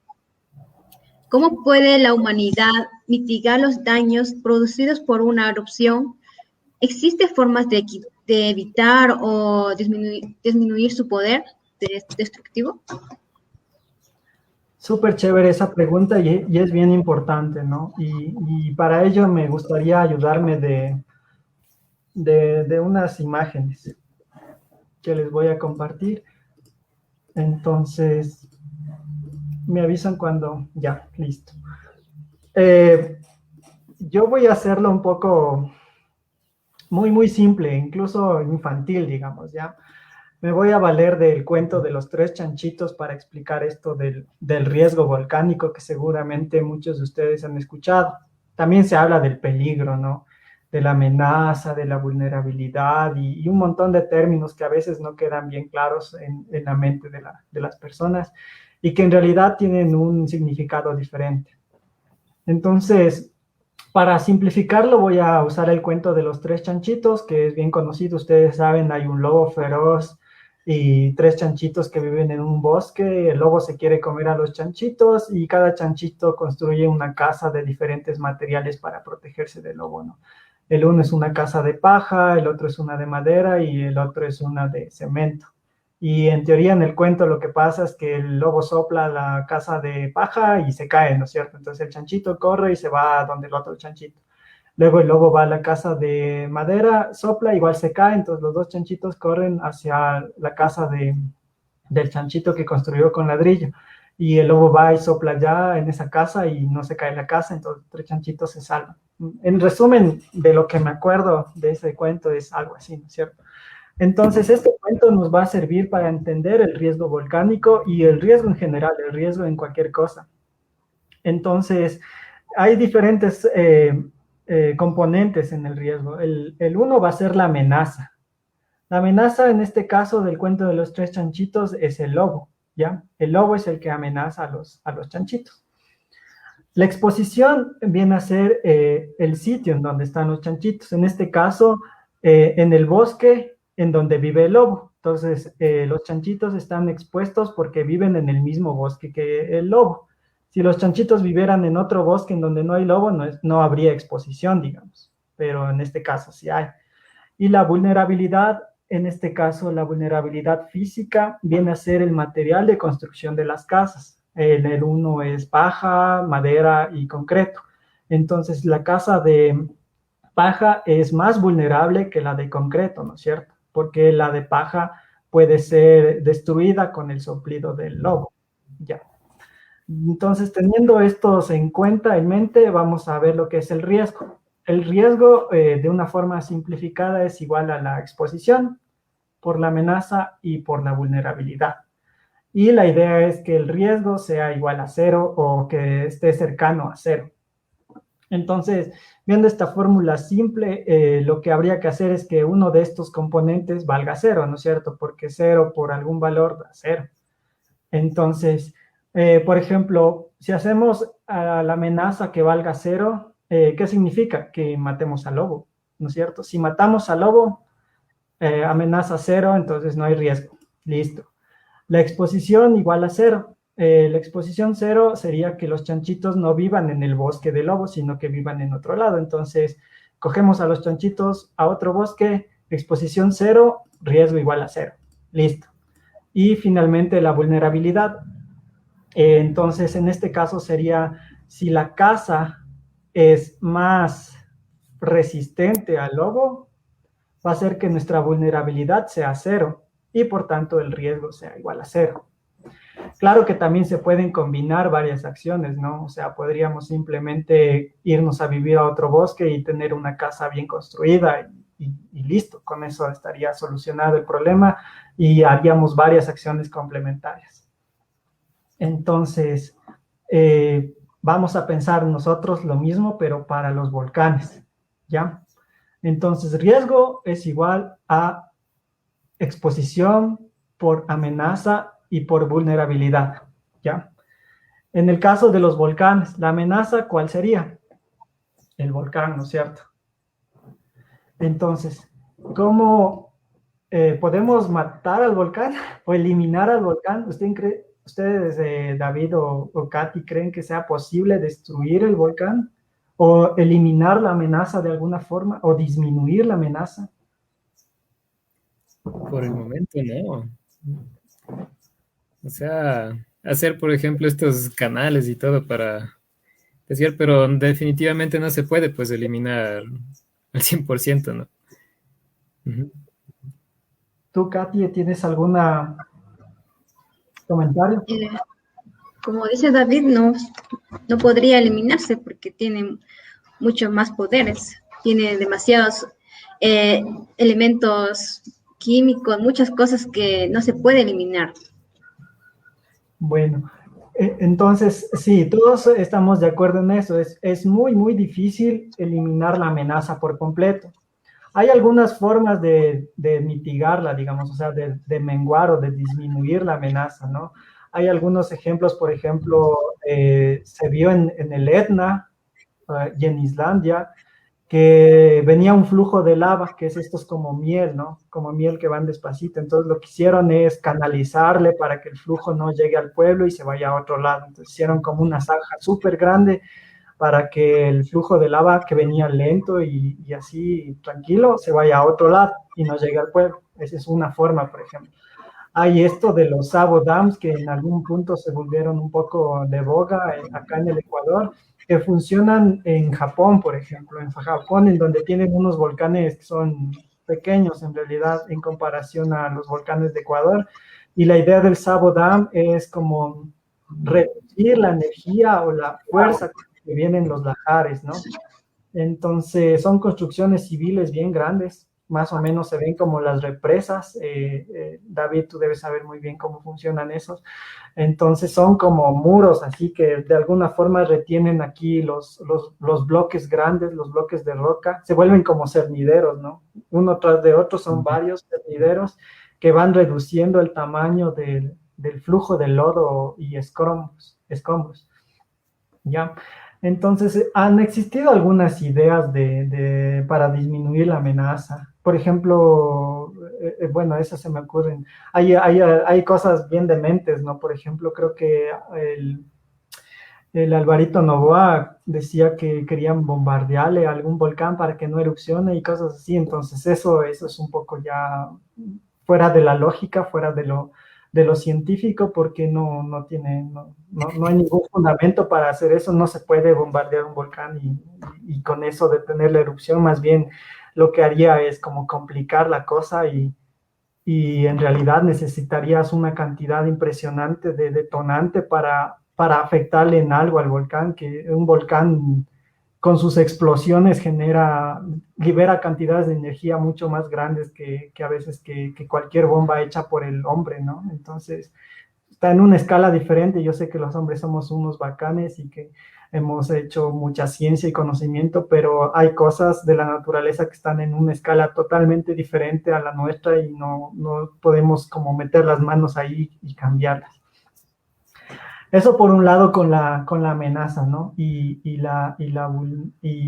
el riesgo. Entonces, bien difícil hacer que la amenaza sea cero, ¿ya? El otro componente era la exposición. Entonces, la otra opción es que simplemente no se construyan ciudades en zonas en donde bajaría material volcánico o donde se emplazaría algún depósito volcánico, sea un flujo piroclástico, un lajar o cualquier otro. Entonces, ¿cómo hacemos eso? ¿Qué tan difícil sería que el alcalde de La Tacunga diga, bueno, los de La Tacunga estamos viviendo en una zona de alto riesgo, todos nos vamos de aquí a otro lado? ¿Creen que eso es posible? ¿Simplemente coger una ciudad y mudarla a otro sitio?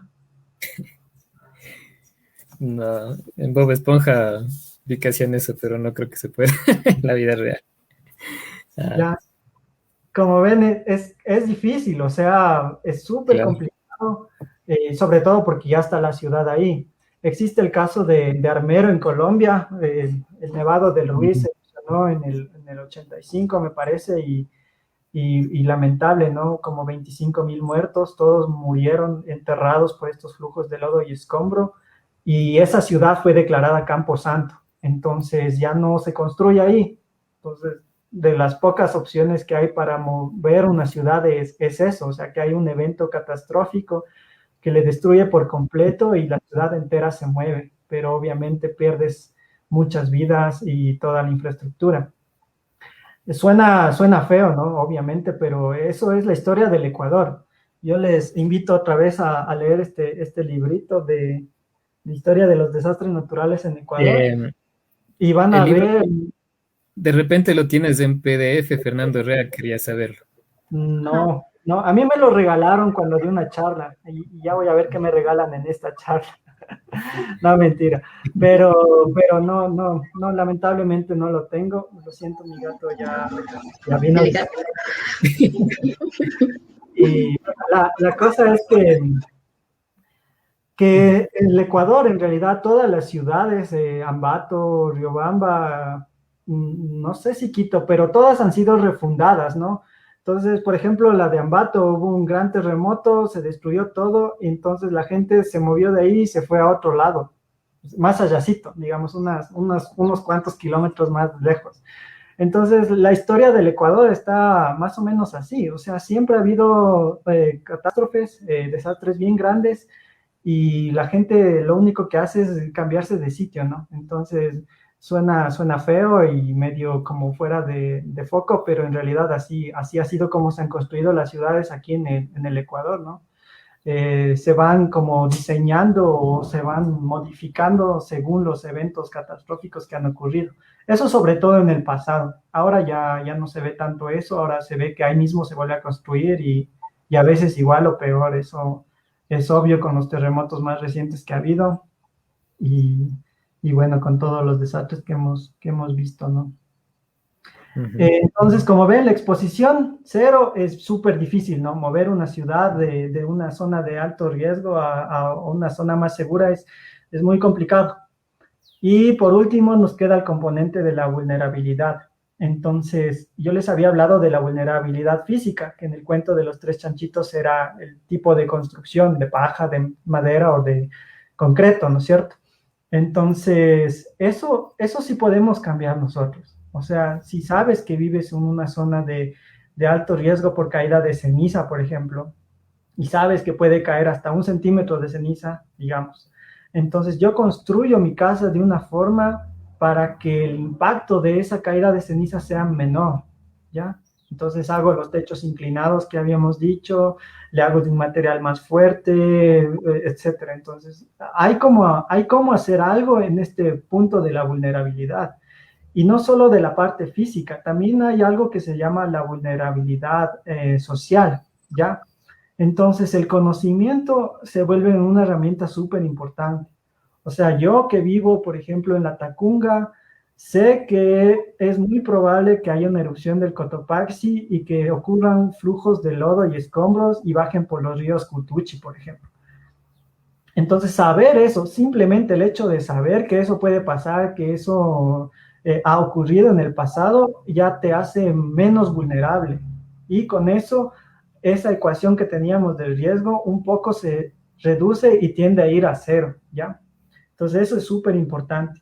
La educación siempre va a ser una herramienta fundamental para disminuir la vulnerabilidad y sobre todo en un país en donde estamos rodeados de volcanes, en donde ocurren terremotos a diario, bueno, eventos sísmicos, digamos, a diario, porque terremoto está más relacionado a un evento grande, destructivo. Entonces, eventos sísmicos ocurren a diario y bueno, tenemos 2 volcanes en erupciones, entonces es bueno que esas cosas se enseñen desde la escuela, ¿no? Así como hacen en otros países. Japón es un ejemplo para ello. Desde a los niños les vamos enseñando cómo es que funcionan los volcanes, cómo actuar o cómo defenderse en caso de que ocurra algo así. Entonces eso es súper importante y por eso les agradezco a ustedes también, porque estos espacios en donde de alguna forma los investigadores tenemos la oportunidad de conversar con el público son bien importantes. Aunque lleguemos a pocos, no muchos están interesados en las ciencias y etcétera, pero aunque lleguemos a poquitos, llegamos a alguien y sabemos que a la larga podemos estar ayudando a salvar alguna vida. Entonces eso para mí es bien importante y es bien chévere. Y bueno, finalmente para terminar esa pregunta que, perdón, me hice súper largo en esa explicación, me gustaría hablar de algo que normalmente no se habla cuando uno habla de los riesgos y de mitigar las amenazas, sobre todo. Voy a compartir mi pantalla para eso. Y les voy a hablar de lo que es la transferencia del riesgo, ¿ya? Entonces, aquí vamos a decir que esto es la Tacunga y que esto es Salcedo. Entonces, cuando hablamos del volcán Cotopaxi, digamos que aquí está el Cotopaxi y que puede tener una erupción que genere flujos lajáricos que bajen por el río Cutuchi, ¿no? Digamos que es el río Cutuchi que atraviesa las 2 ciudades de la Tacunga y de Salcedo, ¿ya? Entonces, digamos que el alcalde de la Tacunga dice, a mí me da miedo de que haya los lajares y etcétera, entonces yo quiero hacer algo para que no nos pase nada a mi ciudad. Entonces podría inundarse todo esto y como aquí aparte hay un puente, se puede represar ese puente con el lajar y destruir toda mi ciudad. Entonces yo no quiero eso y lo que voy a hacer es construir unos diques y ampliar el puente, dice el alcalde de La Tacunga, por ejemplo. Entonces, lo que consigue con eso, digamos que es que se encauce los lajares y que vayan aguas abajo todo el volumen. Entonces, como ahora es un volumen más grande, toma, inunda toda la ciudad de Salcedo, digamos, y destruye todo, ¿no? Entonces, eso se llama transferencia del riesgo. Cuando no hay así un trabajo en conjunto entre todas las partes que pueden ser afectadas por una amenaza, lo que pueden hacer es causar que el riesgo que antes había en una zona amplifique el riesgo en otra zona, ¿ya? Entonces, aquí hay menos riesgo ahora por estas construcciones de infraestructuras, pero hay más riesgo aguas abajo, ¿ya? Entonces, la solución óptima sería que los dos trabajen en conjunto y busquen alternativas para mitigar el riesgo para las dos ciudades en este caso. Entonces, por ejemplo, aquí lo que deciden es construir un dique a un lado de la ciudad, dejar una zona de inundación que se pueda depositar todo este material, y con eso incluso ahorran más dinero. ¿Por qué? Porque ya no tienen que construir los dos diques, por ejemplo, ya no tienen que ampliar el puente y con eso controlan la inundación. Este es un caso para una inundación, ¿ya?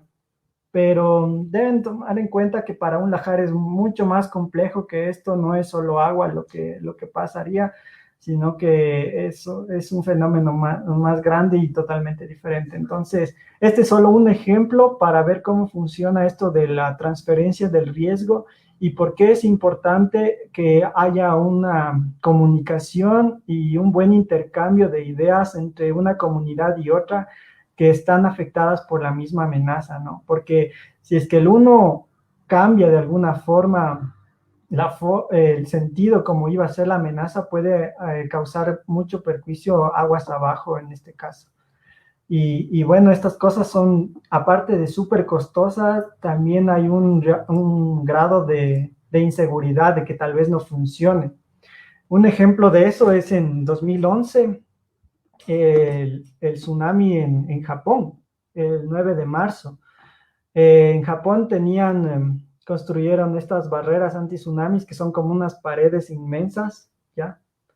Que lo que hacen es proteger a las ciudades que están en zonas bajas del tsunami, de la inundación que sería por un terremoto. Entonces, en este caso fue que ellos consideraron un terremoto de magnitud máxima de 8 punto algo y hubo un terremoto de 9.1. Entonces, la barrera no fue suficiente como para proteger a las ciudades que estaban abajo, ¿ya? Entonces, el agua superó la barrera e inundó todas las ciudades.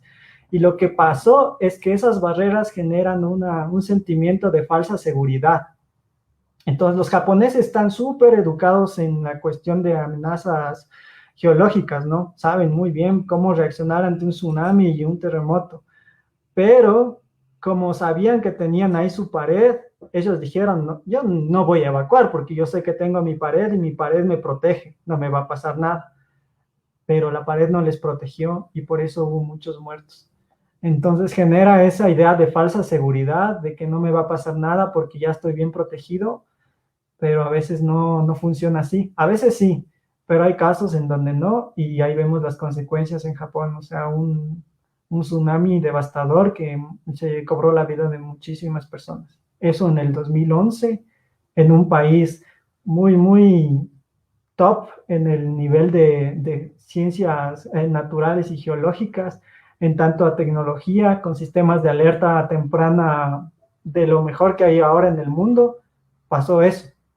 Entonces, ¿qué podría pasar en un país como el nuestro que estamos un poco atrás en esas cosas, ¿no? Entonces, sí es bueno, yo por eso siempre apoyo esto de la educación, esa va a ser siempre nuestra herramienta más poderosa para saber enfrentarnos a estas amenazas geológicas, que siempre ocurren, siempre van a ocurrir, y mucho más en un país en que estamos rodeados de volcanes y donde la convergencia de estas placas tectónicas hacen que haya terremotos y otros más eventos, ¿no? Y sin hablar de los fenómenos morfoclimáticos como las inundaciones, los deslizamientos y tantas cosas que pasan a diario, ¿no?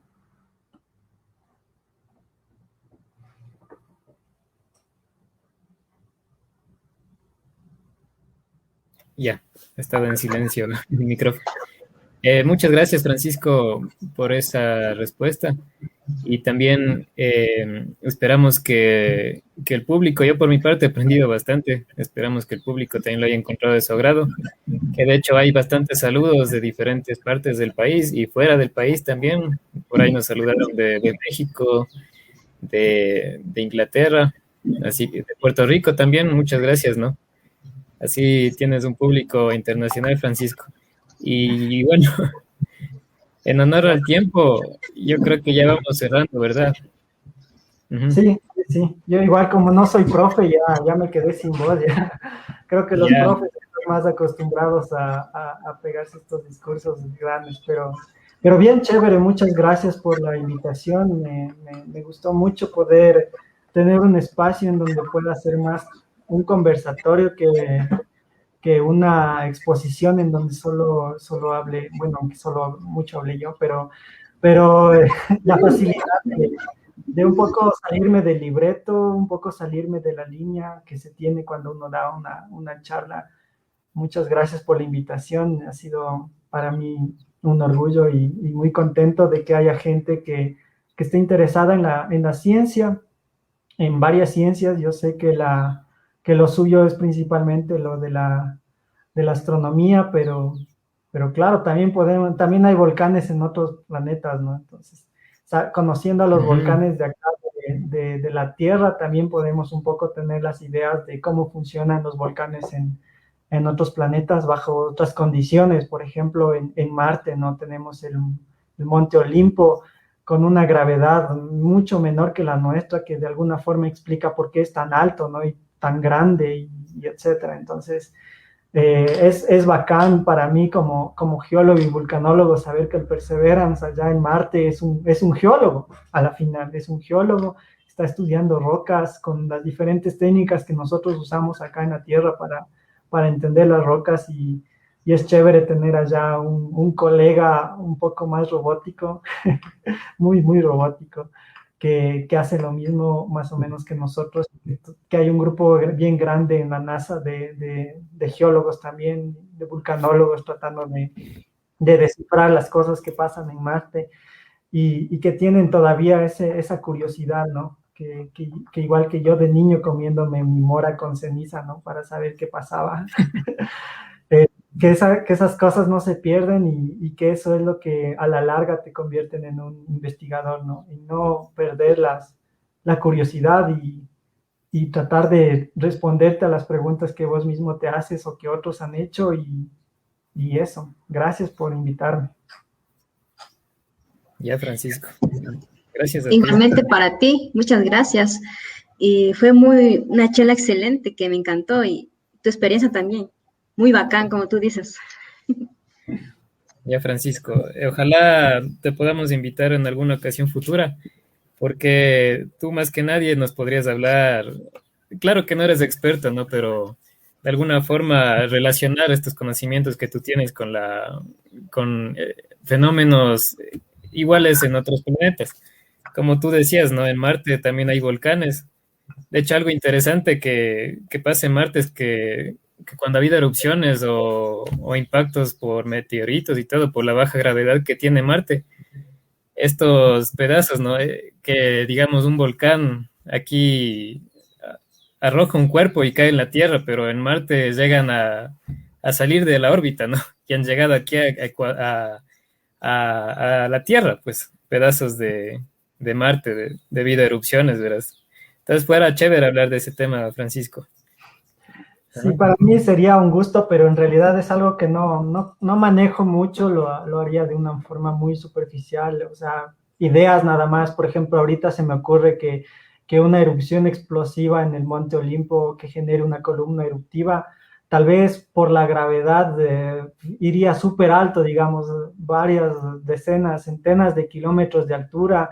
La ceniza podría quedar suspendida por muchísimos años en la atmósfera. Y imagínate, si hubiera volcanismo activo en Marte, las condiciones en la superficie serían inhabitables casi, o sea, no entraría el sol, si todo el tiempo así oscuro como el año sin verano que vimos aquí en la Tierra por un tiempo. O sea, las condiciones allá por suerte está el Perseverance con su cosa meteorológica y todo para saber son las condiciones de allá, ¿no? La temperatura, el viento, etcétera. Entonces, sí, es un tema súper chévere, me parece muy apasionante también, pero no es de mi experticia. Como les había comentado, tal vez les puedo ayudar con un experto en este tema que sí podría desenvolverse mejor sobre el volcanismo en otros planetas, pero sí, yo tal vez no soy la persona adecuada para eso. Tal vez para una cosa más informal, sí, pero no es mi tema. Igual gracias por la invitación, pero si me quieren invitar para hablar de otros volcanes de aquí, de erupciones más recientes, del Sangay, del Reventador, y del Cotopaxi mismo, del Tungurahua, claro, con mucho gusto. Siempre es bueno tener un espacio para contarles qué es lo que hacemos un poco en el geofísico, ¿no? Listo, Francisco. Entonces, muchas gracias, ¿no? Esperamos contar contigo en alguna futura ocasión. Gracias, Katy, también. También a Ismael, que se desconectó. Antes de despedirnos, quiero invitarles a los siguientes eventos de Astrociencias, que van a ser varios, pero por el momento les comento el evento inmediato que tenemos la próxima semana. Ya. Tenemos el evento Las enfermedades provenientes de los animales, algo nuevo entre los humanos.